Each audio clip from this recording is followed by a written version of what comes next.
네, 안녕하세요. 조직 이해 능력의 임채정입니다. 네, 여러분들 일주일 동안 잘 지내셨죠? 네, 우선은 제가 녹화하고 있는 시간 기준으로 해서 우리나라에 이제 코로나가 저는 조금 사그라들 줄 알았는데 실제로 이제 그렇지 못하고 계속 200명이 넘어가는 요 며칠 새에 이렇게 지금 녹화를 하고 있습니다. 혹시나 하고 기대는 사실 했었어요. 좀 하반기에 가면 코로나 관련해가지고 좀 줄어들지 않을까 하는 기대를 좀 했었는데 역시나 이번 학기에는 만나 뵙는 것이 쉽지 않을 수 있겠다라는 생각이 좀 들고 있는 오늘입니다.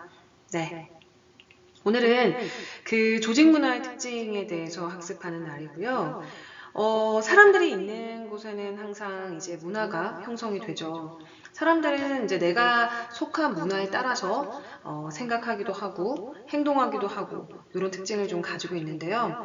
그렇기 때문에 조직 문화라고 하는 거는 조직 내에서 형성된 조직 구성원들의 태도랑 행동을 규정한다라는 특징이 있습니다. 우선은 조직 문화라고 한다면 조직에 대한 이제 함께 있는 구성원들을 하나로 묶어주기도 하지만 새로운 구성원은 조직 문화를 제대로 이해하지 못해서 뭔가 직장 생활을 하는데 좀 어려움을 겪기도 하는 그런 부분들이 있습니다. 조직 문화라고 한다면 기본적으로 조직 구성원들이 공유된 생활 양식이나 가치를 우리가 얘기하곤 하는데 조직 문화는 조직체의 구성원들이 모두 공유하고 있는 가치관이라든가 신념 아니면 우리가 이념이라고 하는 이데올로기라든가 관습 그 다음에 규범 전통 뭐 아니면 지식 기술 뭐 이런 부분들을 모두 다 포함하게 되는 종합적인 개념이라고 생각을 하시면 돼서 이거는 조직 전체랑 그 다음에 구성원들한테 모든 행동, 곳곳에 다 행동에 이제 영향을 미치게 됩니다. 조직 구성원들 같은 경우는 이제 조직 문화 안에서 이제 활동을 하고는 있지만 이거를 의식하지 못하는 경우가 굉장히 많아요. 사실 뭐 자연스럽게 융화가 돼서 생활하는 경우들도 많지만 새로운 직장으로 옮기거나 여러분들 입장에서는 이제 새로운 학교 혹은 아니면 학교에서 뭐 다른 곳으로 뭐 간다던가 이랬을 때 뭔가 이렇게 새로운 이런 부분들을 잘 알지 못해서 적응 자체 아무리 어른이 됐다라고 할지라도 적응 자체의 문제를 일으키는 경우들도 있습니다. 그래서 직업을 가진 사람들은 조직 문화의 특징이 뭐가 있고 그 다음에 내가 속한 조직이 어떤 특징을 가지는지를 이해할 필요가 있다. 이런 부분들을 추가로 좀 말씀을 좀 드릴게요. 그래서 본격적으로 조직 문화의 특징을 배워보도록 하겠습니다. 네, 경영화두로 부상한 기업 문화라고 제가 좀 설명을 드렸는데 최근에 삼성경제연구소, 그러니까 삼성전자 다들 아실 거예요. 네, 연구소는 흥미로운 자료를 소개했습니다. 경쟁이 치열할수록 기업 문화와 성과 간의 상관관계가 높아진다라는 거를 이제 소개하게 됐는데요. 삼성경제연구소는 경쟁도가 낮은 산업인 음료, 출판, 그 다음에 뭐 제약, 뭐 요런들 그런 데에 비해서 경쟁도가 높은 산업인 뭐 섬유라든가 자동차라든가 항공사 요런 부분들의 문화와 그다음에 성과 간의 상관관계가 굉장히 높다라는 연구 결과를 소개했습니다. 그래서 최근 기업의 경영 환경을 돌아보면 이제 문화의 중요성은 굉장히 명료해지는데 21세기 글로벌화 추세에 따라서 시장의 범위가 전 세계로 넓어지고 있죠. 게다가 요즘에 이제 코로나, 팬데믹, 뭐 이런 상황에 이제 맞물려서 사실 국내 시장도 국내 시장이지만, 뭐 신약이라든가 뭐 이런 부분 같은 경우는, 나라의 경계가 진짜 무너질 정도로 어떻게 보면은 시장의 범위가 확대되고 있고 어느 한 곳에서 먼저 개발을 하거나 어떻게 보면은 연구가 됐다라고 했을 때 그 나라에서만 소비하는 것이 아니라 전 세계에서 어떻게 보면은 전 세계를 상대로 그리고 전 세계도 역시 뭐 저 나라에서 그렇게 했는데 막 이런 개념이 아니라 다 같이 돕자라는 혹은 뭐 기업 입장에서는 이득 역시도 원래 우리나라의 정해진 파이 안에서 움직이는 것이 아니라 전 세계로 넓어지고 있다라는 부분이 있습니다. 그렇기 때문에 조직의 분화도 심화되고 경영에 미치는 요인도 굉장히 이제 다양해졌기 때문에 과거처럼 위계가 중시되는 관리 중심의 조직 문화로는 감당하기가 굉장히 어렵게 됐어요. 그래서 기업 문화라고 하면은 자연스럽게 그 조직 구성원이 가지게 되는 가치관과 사고방식, 행동 양식을 좌우하기 때문에 한 기업에서 이제 옛날 같은 경우는 기업 문화라는 게 별 의미가 없었을 수 있어요. 그냥 CEO의 입장이 곧 기업의 입장이고 뭐 적응하지 못하는 자는 이제 나가면 되는 거고 사실 어떻게 보면은 이렇게 기업이 이루어져 있었는데 요즘 같은 경우는 기업 문화가 어쨌든 조직 구성원들이 어떤 생각을 하고 어떻게 업무를 하고 이런 부분들에 다 영향을 미치기 때문에 굉장히 중요하게 그 이제 부상하게 됐다라는 부분들을 아실 수 있을 것 같습니다. 조직 문화의 이제 기능을 보시게 되면 조직 문화라는 거는 앞에서도 좀 말씀드렸듯이 조직의 방향을 결정하고 존속하게 하게 하는데 굉장히 중요한 요인이 됩니다. 그래서 첫 번째로는 조직 문화는 구성원들에게 일체감과 정체성을 부여한다라는 겁니다. 특히 이제 외부 환경이 변하게 되면 조직 구성원들의 결속력을 강화시켜주는 역할을 하게 되는데 외부 환경. 외부 환경이라고 하면 별게 없어요. 지금 원래는 우리나라가 가졌었던 능력적인 부분들, 그다음 우리나라가 잘 해왔었던 부분들, 사실 어떻게 보면 이제 굉장히 무너지는 부분들이 있고, 오히려 생각 외로 빨리 적응하는 부분들이 있습니다.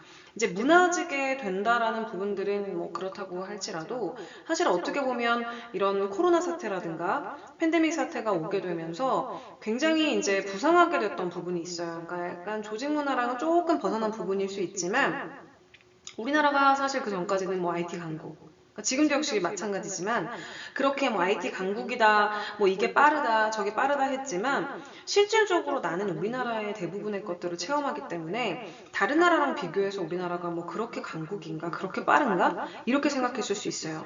그런데 이 코로나로 인해서 이 실질적으로 이런 네트워크라든가 IT에 대한 부분들을 우리가 실질적으로 경험하게 된 케이스가 바로 이런 학습에 대한 케이스입니다. 사실 제가 얼마 전에 이제 교수님을 만났는데 그 교수님이 영국에 계세요. 그런데 이제 영국에 지금 현재 계신 게 아니라 영국 학교에서 강의를 하고 계시거든요. 교수님으로 계신데 코로나가 터지게 되면서 한국을 들어오게 되셨고 지금 현재 한국에서 이제 강의를 하고 계세요. 그런데 중요한 사실은 뭐냐면 이렇게 그 전 세계가 난리고 이렇게 인터넷으로 수업하고 있는 부분들이 문제가 사실 우리도 불만 많죠. 불만 많았죠. 그랬음에도 불구하고 우리나라는 굉장히 좀 빠르게 적응했다.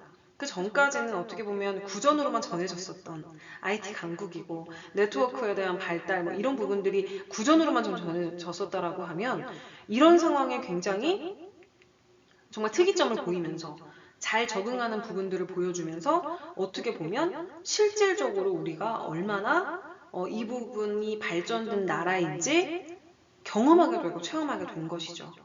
그렇게 되면 만약에 이런 것들에 대해서 우리가 스스로가 다 알게 되고 다른 나라랑 비교하게 되면서 아 우리가 진짜 다른 나라보다 더 훨씬 잘하고 있구나 라는 생각이 되게 되면 뭔가 더 끈끈해지고 약간 한국 사람인 게 뭐 이렇게 자랑스럽고 이런 느낌들이 들죠. 그리고 또 전에도 지금 뭐 사실 코로나 관련해서 확진자가 늘어나서 조금 안타깝긴 하지만 전 세계적으로 뭐 일부 나라 빼고 뭐 중국이라든가 이런 나라들을 빼고 사실은 알 수 없지만 일부 나라들을 빼고 우리나라 같은 경우는 굉장히 사실 대응을 잘하고 있는 나라로 그러니까 우리 안에서 인정을 하고 안 하는 거는 별로 중요하지 않고 우선은 대외적으로 봤을 때 굉장히 잘하는 나라로 오히려 좀 불안증, 그러니까 잘 하고 있는데 다른 나라에서는 1000명 정도의 느낄 불안함을 우리나라 사람들은 10명 정도에 느낀다라는 사실 데이터가 있죠.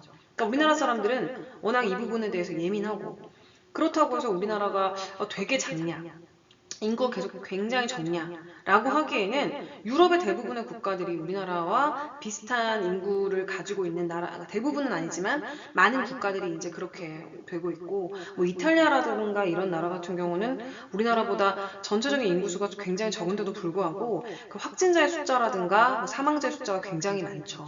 그래서 이런 부분들, 외부 환경이 우리가 생각했었던 것보다 괜찮지 않았고 괜찮지 않은 것들을 확인하게 됐을 때 우리는 사실 한국 안에서 약간 좀 서로에 대한 믿음이라든가 국가에 대한 믿음 혹은 결속력 이게 좀 강화시켜 준다는 그런 느낌을 사실 받죠. 그래서 국가도 하나의 조직이기 때문에 이 국가에서 보여주는 문화라든가 전체적인 분위기는 구성원들에게 일체감과 정체성을 부여할 수밖에 없다라는 부분들을 사실 지금 현재 그뭐 학습 환경이라든가 그 다음에 그 팬데믹 상황에 우리가 사실 확인하고 있는 예라고 좀 보시면 좋을 것 같고요.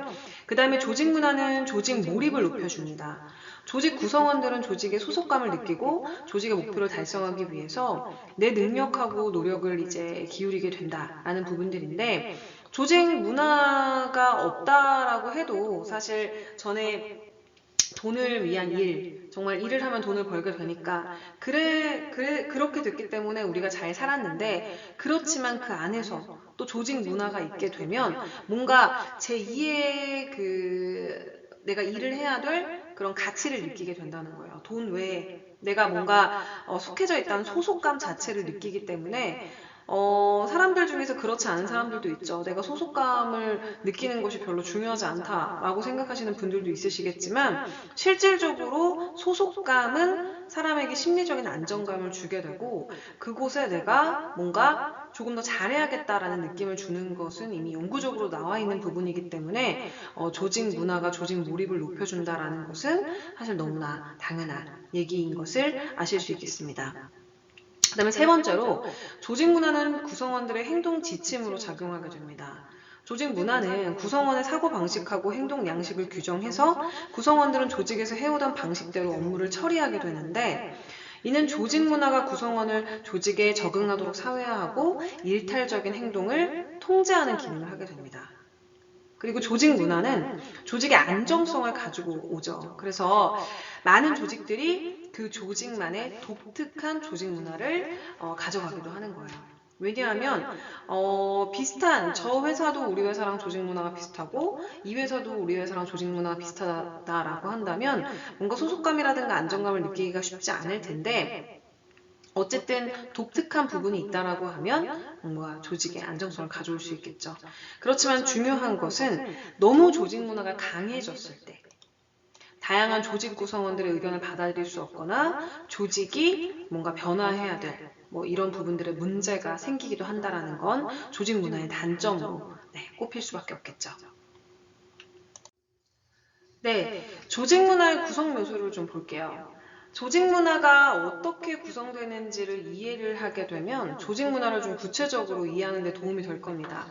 기본적으로 미국 선진 기업의 성공 사례를 연구하게 된 피터랑 워터맨이 있습니다.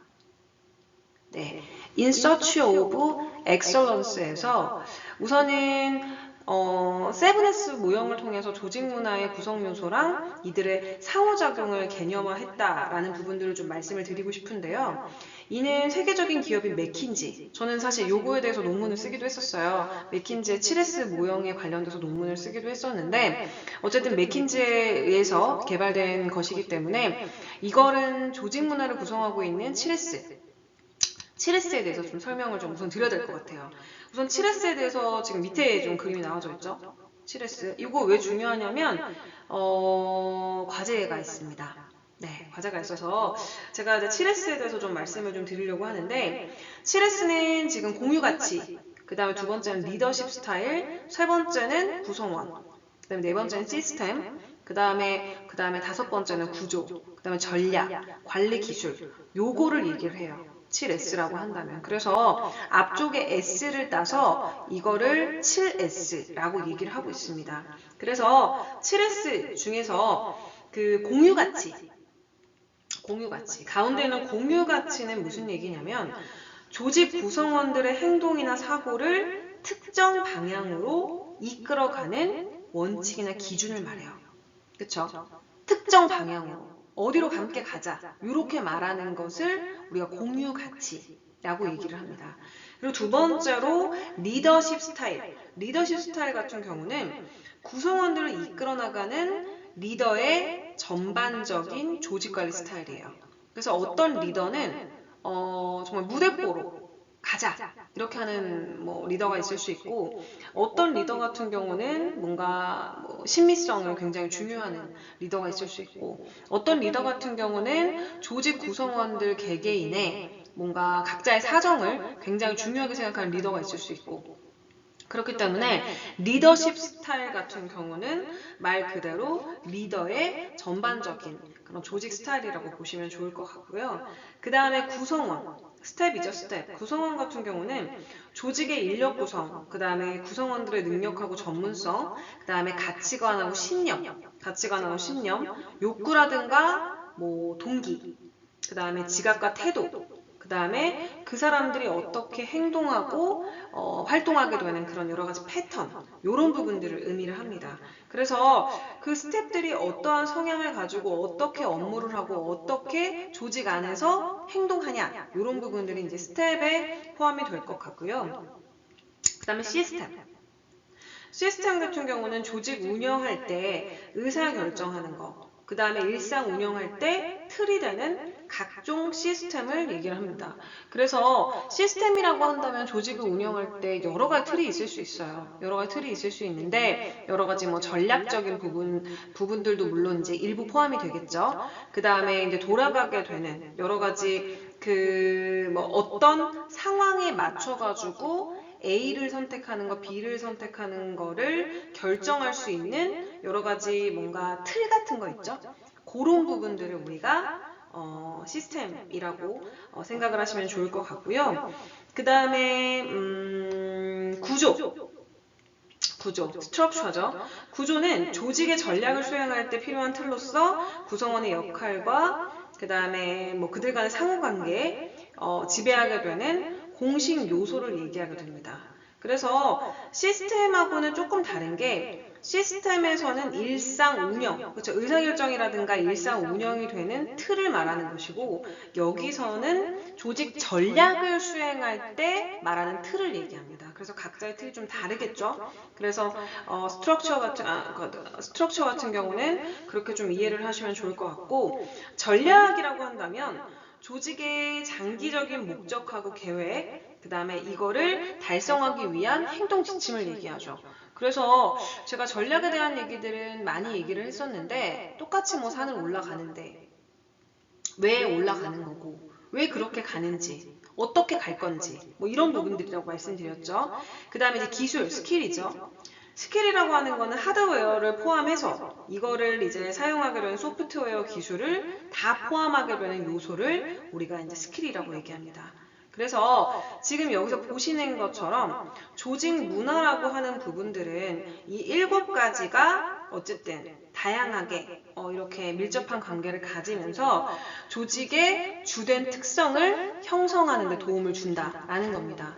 그래서 리더십만 있어서도 안 되고, 그 다음에 구성원들로만 이뤄져서도 안 되고, 그 다음에 뭐 관리 기술로만 될 수 있는 부분들도 아니고, 그 다음에 뭐 전략으로만 될 수 있는 부분들도 아니기 때문에, 이런 부분들이 어쨌든 밀접하게 관계를 좀 맺으면서 갈 수 있는 게 어쨌든 맥킨지 모델이라고 보시면 되겠습니다.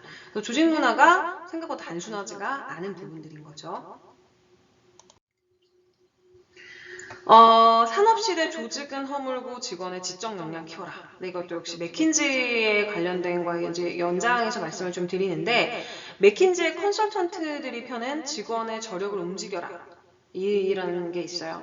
이건 지식 경영의 핵심인 COP.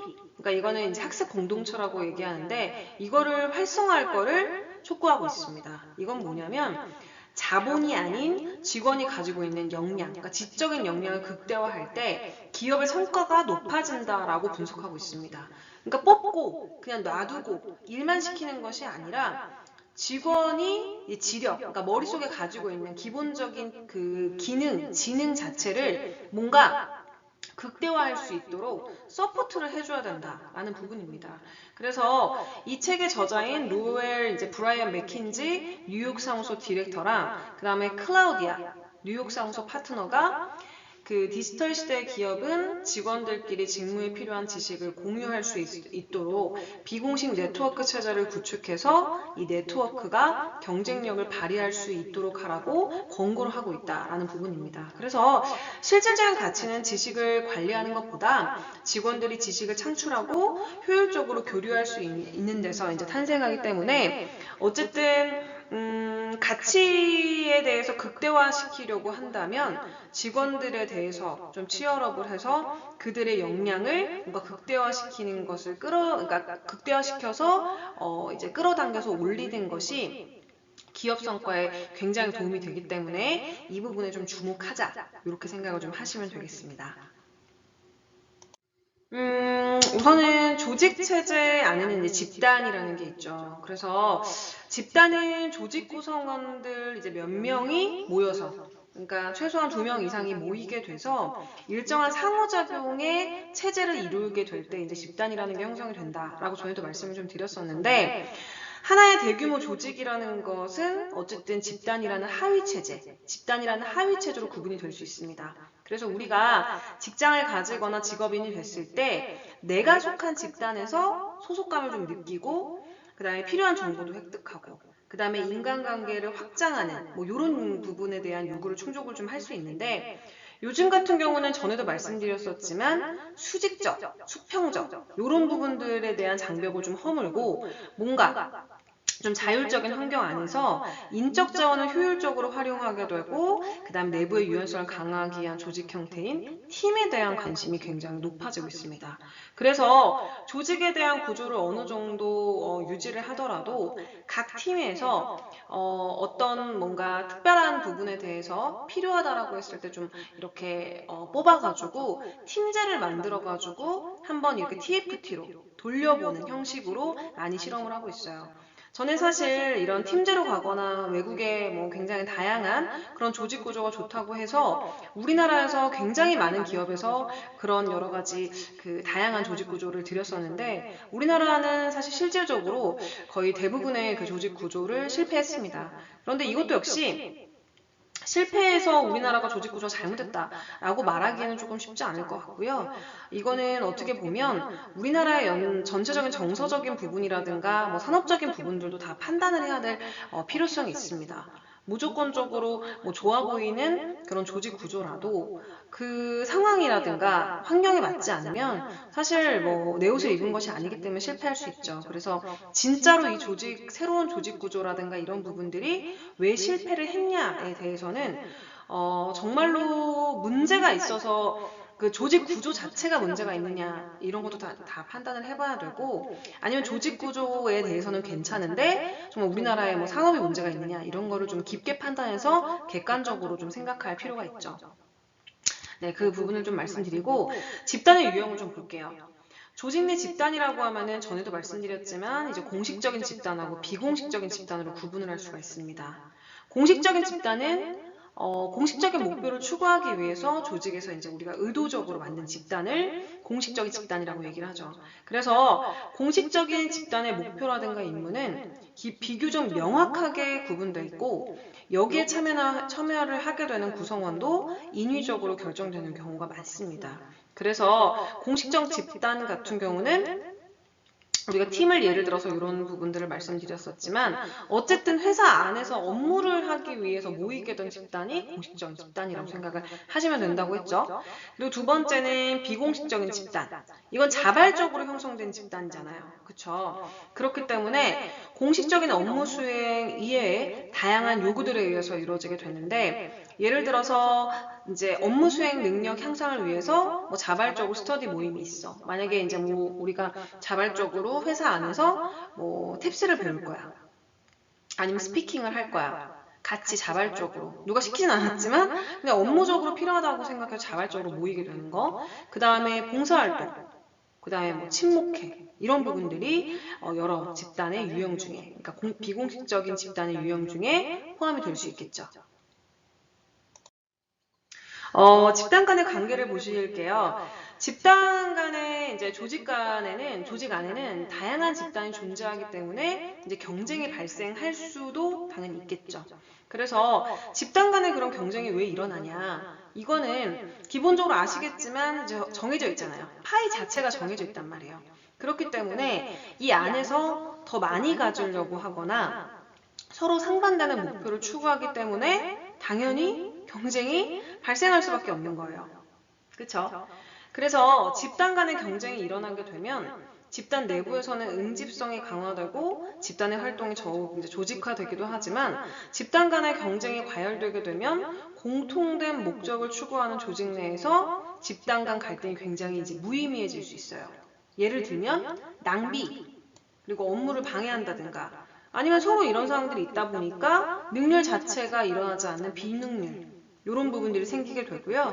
그래서 직업인들 같은 경우는 집단에 참여해서 소속감을 느끼고 다양한 요구들을 충족하는 것은 물론 당연히 바람직하지만 집단 간의 경쟁이 심화돼서 조직 전체의 효율성을 저해하는 일이 없도록 관련 집단하고 원활한 상호작용을 위해서 노력을 하셔야 된다는 거예요.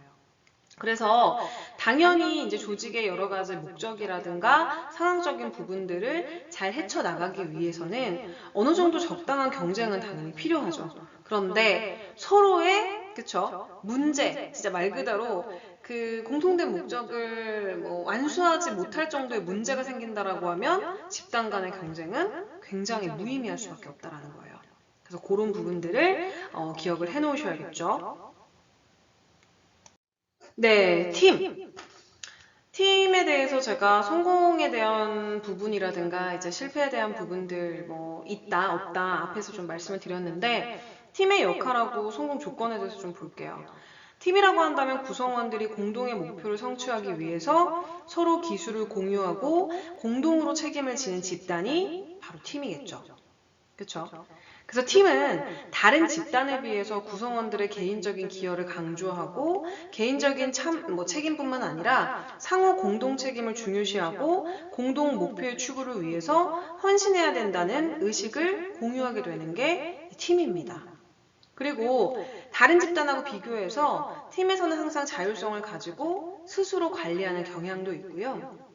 그렇기 때문에 팀은 생산성을 높이고 의사결정을 신속하게 내리고 구성원들의 다양한 창의성 향상을 도모하기 위해서 조직되고 있지만 팀이 성공적으로 운영되기 위해서는 협력 의지와 관리자층의 지지가 요구가 됩니다. 그래서 팀이라고 하는 것은 그냥 구성만 했다고 된다 이렇게 말하기도 굉장히 어렵고 그 다음에 지지가 없이 그냥 가기도 굉장히 어려운 부분들입니다. 그리고 아무리 지지가 있다라고 할지라도 조직 구성원들이 서로에 대해서 우선 신뢰가 없어. 그냥 위에서 해준 대로 그냥 하겠어. 약간 이렇게 된다면 그것도 역시 굉장히 문제가 될 수 있습니다. 그래서 복합적으로 정말 안과 밖이 복합적으로 같이 스텝을 해야 성공할 수 있는 조건이 될 수 있다. 네, 이렇게 말씀을 좀 드리겠습니다. 이건 문제예요. 문제는 이제 푸시고 나서 유튜브에 댓글로 다시면 될 것 같은데, 질문은 집단 간 관계에서 경쟁이 일어나는 원인, 그 다음에 그 해결 방안에 대해서 생각을 좀 해보고 적어보시면 될 것 같습니다. 어떤 집단이든 상관이 없어요. 여러분들께서 뭐 한 집단을 예로 드셔서 하셔도 되고, 그쵸? 하셔도 되고, 그냥 뭐 일반적으로 집단이라고 했을 때 왜 경쟁이 일어나는 것 같다. 뭐 앞쪽에서 말씀드렸던 부분들을 예로 하셔가지고 작성하셔도 무방합니다. 네, 유튜브에 댓글로 달아주시면 되겠죠. 네, 팀제라고 해서 시너지를 일으키기 위해 모였다. 그래서 제가 좀 타이틀을 좀 달아봤는데 워크 그룹하고 워크 팀이 있습니다.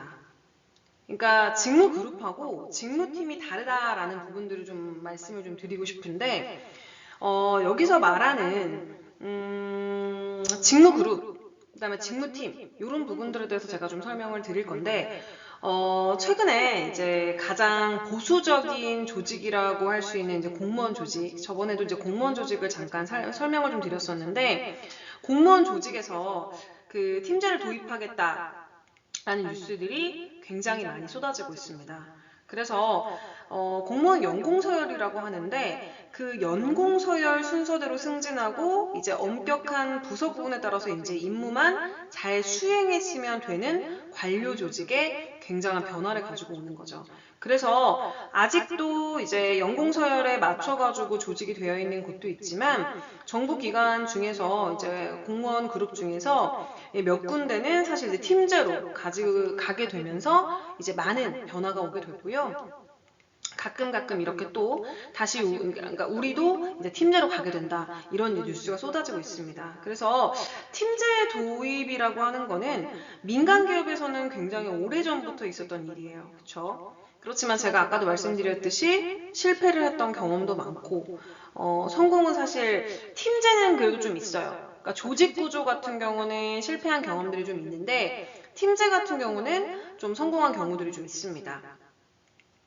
그런데 중요한 거는 이제 우리가 의문을 좀 가져야 될 필요가 있죠. 민간 기업을 비롯해서 공조직까지 이제 팀제를 이제 도입을 하는 데가 계속 늘어나고 있는데 왜 그렇게 하는지.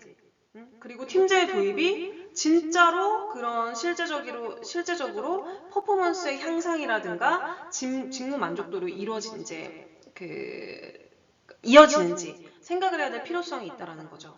그래서 밑에 직무그룹하고 이제 직무팀 말씀을 좀 드리는 건데 직무그룹하고 이제 직무팀이 다른 부분들 말 그대로 직무그룹은 단순히 정보 공유를 위해서 모였지만 처음부터 말씀드렸듯이 팀은 시너지 창출, 그렇죠? 시너지 창출을 위해서 구성한 거기 때문에 멤버가 서로 부족한 점을 좀 보완해주면서 상승작용을 일으킬 수 있도록 하는 것이 팀입니다. 그래서 팀은 말 그대로 좀 특별한 목표를 가지고 있는 경우들이 좀 있어요. 팀에는 이제 세 종류가 있는데 먼저 특별한 문제 해결을 위해서 같은 부서의 몇 명을 모아가지고 구성하게 된, 그쵸? Problem Solving 팀이 있습니다. 그러니까 문제를 해결하는 팀이라는 거죠. 그래서 현장의 직원이 뭐 5명에서 10명씩 모여서 매주 몇 시간씩 뭐 품질 관리, QA를 어떻게 해야 되냐 이런 부분에 대해서 의견 나누고 개선책 모색하고 의사결정하고 이런 사람들이 여기에 속한다라고 보시면 좋을 것 같고요. 그 다음에 또 다른 이제 형태의 팀이라고 하면은 관리자 역할을 팀 단위에 맡긴 거예요. 그래서 셀프 매니지드 워크 팀이에요. 그래서 여기 같은 경우는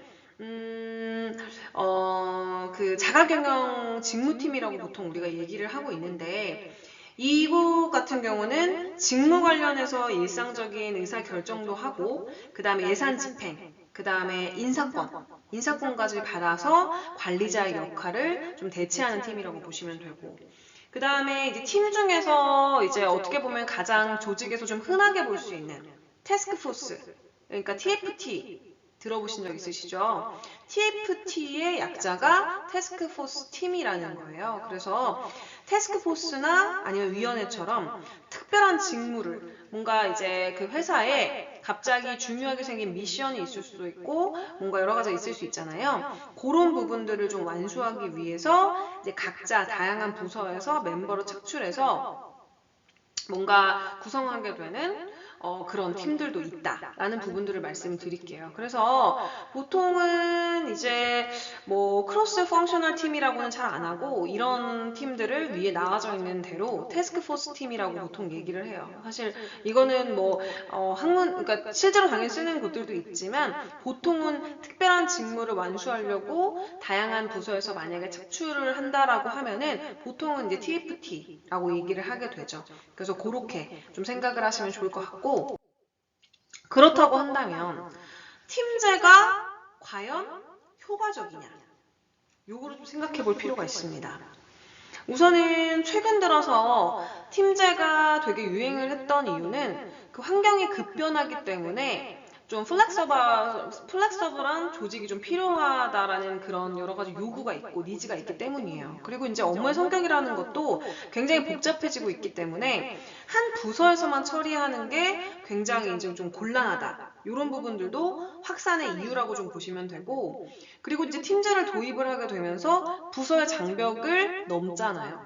전에도 제가 아마 조직 관련해가지고 얘기를 하다가 제가 옛날에 있었던 이제 비서팀에서 같이 있었던 비서팀 대리팀이 뭐 다른 팀으로 가서 어떤 일을 하게 됐고 뭐 이런 얘기를 말씀드렸어요. 근데 팀제를 이제 도입을 하거나 뭐 태스크포스를 하게 되면은 뭔가 탤런트들을 고루 활용해가지고 성과를 만들어낼 수 있는 가능성이 있어서 팀제가 뭔가 좀 인기를 끌고 있다라는 부분들입니다. 그래서 개인적으로 이제 직무를 수행하게 되는 경우랑 그 다음에 팀을 구성해서 이제 수행하는 경우에 뭐 어느 쪽이 뭐 더 높은 퍼포먼스를 내냐, 어떤 쪽에 더 높은 직업 만족도가 있냐, 이런 부분들은 굉장히 논란이 많아요. 이거는 특히 이제 좀 문화적인 영향이 굉장히 크기 때문에 나라에 따라서 팀제의 효과가 좀 클 수도 있고 좀 낮을 수도 있습니다. 그래서 집단적으로 의사결정하고 집단적으로 품질 관리를 하는 형태가 일본에서 좀 많이 만들어지고 또 뭐 이제 효과가 좀 컸던 건 우연이 아닐 수 있어요. 왜냐면 이제 나라의 특성상 좀 다른 형태가 조금 더 각광받고 잘 맞는 경우들이 있기 때문에. 그래서 그 팀제 성과를 높이는 거. 그거는 좀 구성원의 숫자를 너무 크게 하는 것보다는 좀 적게 하는 게 좋아요. 예를 들면 이제 10명 아래죠. 10명 아래. 그리고 이제 전문성, 기술적인 전문성이 있는 멤버랑 뭐 이제 대인관계, 커뮤니케이션을 좀 잘하는 멤버, 그 다음에 이제 문제 해결 잘하는 멤버, 뭐 이런 뭐 이제 각각 여기서 이제 우수한 멤버를 좀 잘 섞어가지고 해가는 게 훨씬 더 팀제 성과를 올리기에 좋아요. 예를 들어서 뭐 축구를 좋아하시는 분이건 뭐 야구를 좋아하시는 분이건 스포츠를 좋아하시는 분은 단체 스포츠 같은 경우는 각자 포지션이 있잖아요. 근데 축구를 예를 들었을 때 물론 축구는 뭘 하면 이기죠? 어떤 사람, 그러니까 사람들이 축구를 평가할 때, 뭐, 경기 내용을 잘 알고 축구의 내용을 잘 알면 더 좋겠지만, 잘 모르는 사람도 이 편이 이겼다, 저 편이 이겼다는 뭘로 알아요? 네. 순간적으로 앞에 있다고 생각을 해가지고. 네, 뭘로 아냐면, 몇 대 몇 이런 걸로 알잖아요. 골을 넣은 걸로. 그쵸? 근데 골은 보통 누가 넣죠? 공격수가 넣죠. 그쵸? 물론 이제 뭐 수비수가 넣기도 하고 미드필더가 넣기도 하고 가끔은 진짜 뭐 골키퍼가 정말 나가서 넣기도 하는데 보통 공격수만 넣죠. 그쵸? 거기에 조금 특화되어 있는 거죠. 그렇다라고 했을 때 골을 넣으면 그 팀이 이긴다? 하나 이제 전제가 있죠. 두 번째, 공격수가 대부분 골을 넣는다. 그렇다라고 하면 뭐예요? 세 번째, 공격수만 그 팀에 있으면 그 팀이 이긴다. 맞는 얘기인가요? 약간 뭐 소크라테스의 3단 논법 이런 거 같죠? 아니란 얘기인 거예요. 고루 있어야 된다라는 거예요. 그렇기 때문에 뭐 사모, 전술 뭐 이런 거 아마 들어보셨을 텐데 그렇기 때문에 괜히 감독이 있는 게 아닙니다. 그 상황에 맞게 포지셔닝을 해서 어쨌든 간에 좀 잘 섞어가지고 구성을 했을 때 똑같은 인원 가지고도 최고의 퍼포먼스를 낼 수 있는 그렇게 끌어들일 수 있는 감독이 최고의 감독으로 추앙받는 이유가 바로 그 이유라고 좀 보시면 돼요.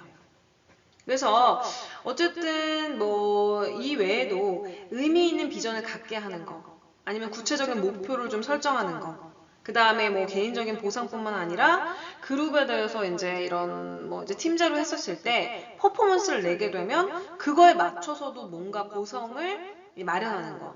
이제 삼성 같은 경우는 PS1, PS2라고 해가지고 그 인센티브 제도가 있습니다. 팀으로 주는 거예요. 되게 중요하죠.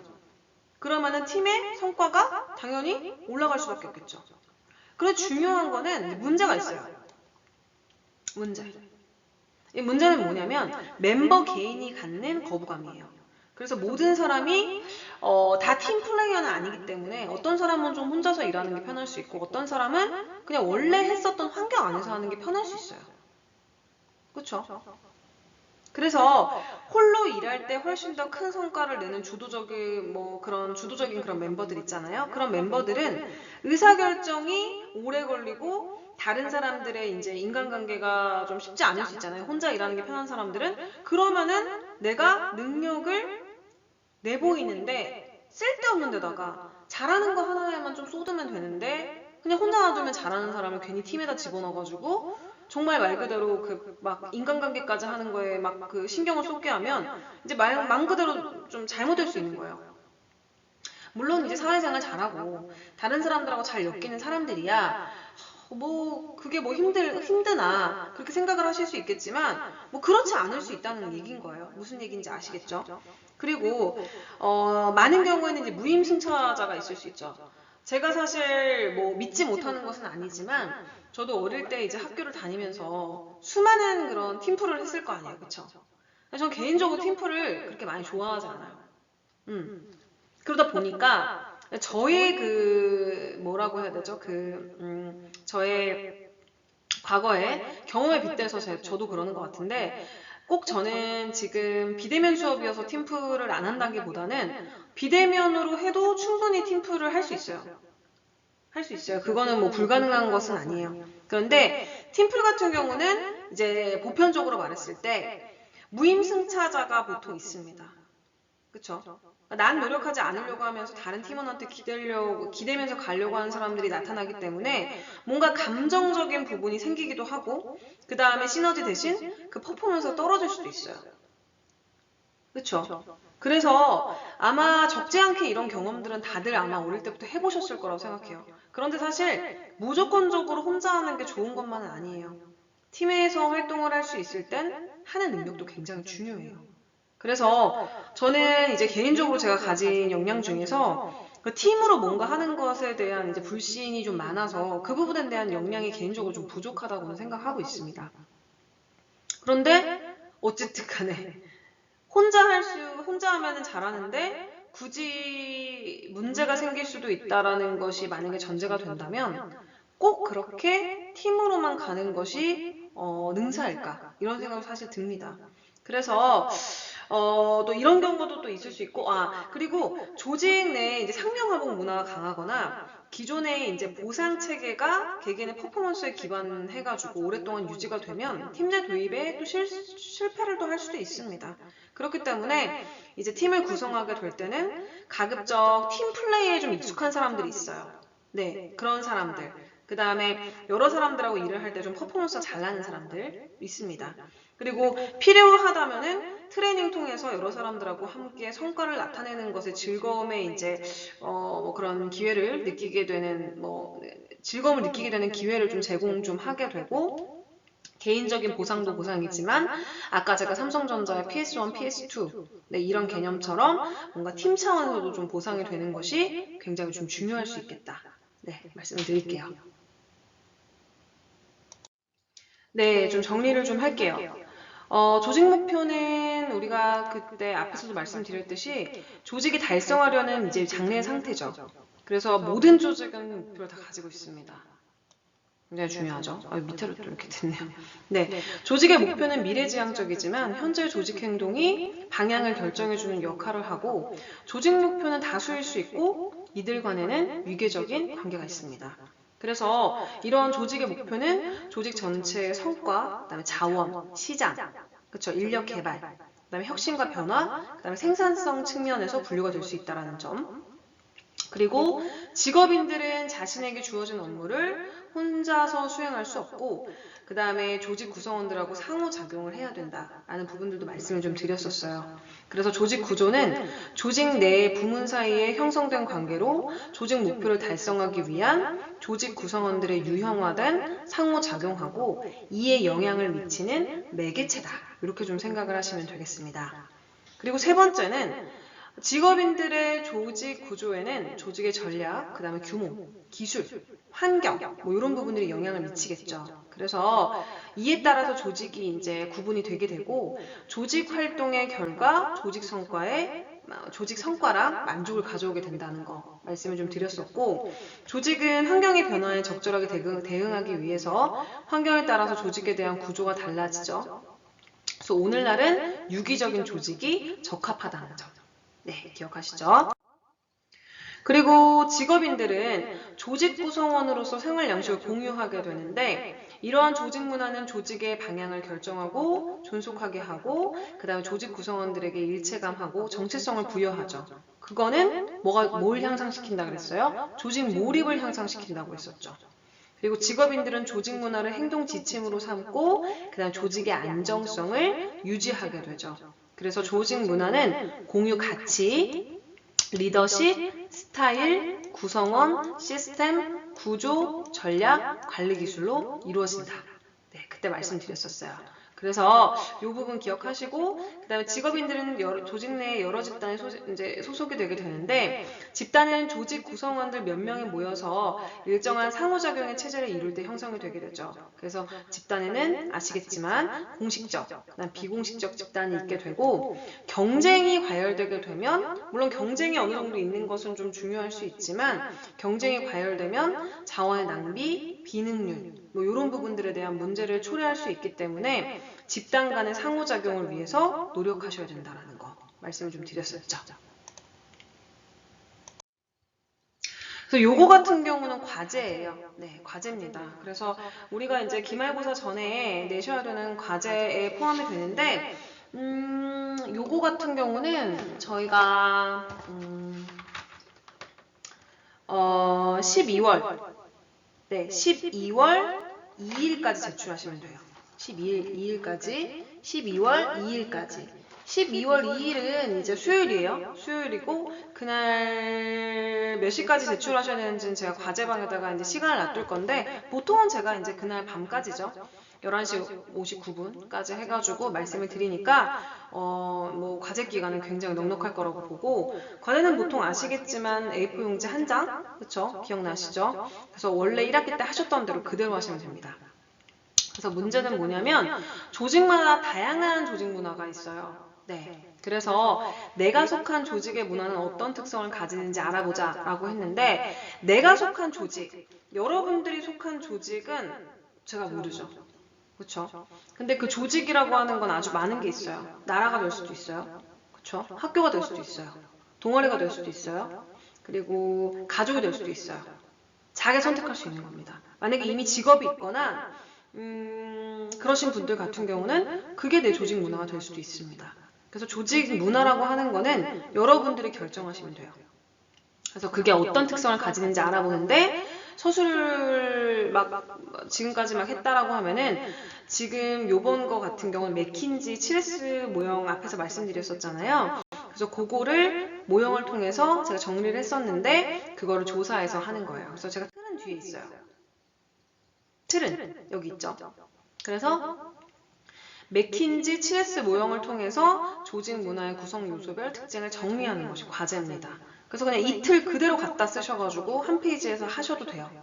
그리고 틀은 굳이 안 하고 그냥 1번 공유 가치에서 이렇게 하셔도 되고. 어떤 건지 아시겠죠? 그래서 맥킨지 7S 모델은 말 그대로 7개잖아요. 그래서 요거에 맞춰가지고 내가 가진 그 조직의 공유 가치, 그쵸? 공유 가치 중에 조직의 특징, 조직 목표와 경영 이념 이렇게 쓰셔가지고 한 장을 채우시면 될 것 같아요. 너무 사실 쉽죠? 어차피 내 조직 내가 결정하는 거기 때문에 네, 그렇게 하셔가지고 앞에 설명 보시면서 천천히 보시면서 과제를 하신 다음에 12월 아까지 2일이라고 그랬죠? 네, 12월 2일까지 과제를 과제방에 올리시면 되겠습니다. 아시겠죠? 그래서 오늘은 우리가 유튜브에다가 그 문제 푸는 거, 요거는 이제 과제방에 올리시는 거, 요렇게 하시면 될 것 같아요. 네. 그래서 오늘 수업은 여기까지 하는 걸로 하고요. 네, 오늘 사실 말씀드릴 것이 굉장히 많았었는데, 뭐 길어야 뭐 좋을 것은 없으니까. 네, 과제 열심히 하시고 과제 때문에 궁금하신 거 있으시면 메일 주시면 되겠습니다. 네, 오늘 수고 많으셨고요. 네, 다음 시간에 보죠. 고맙습니다.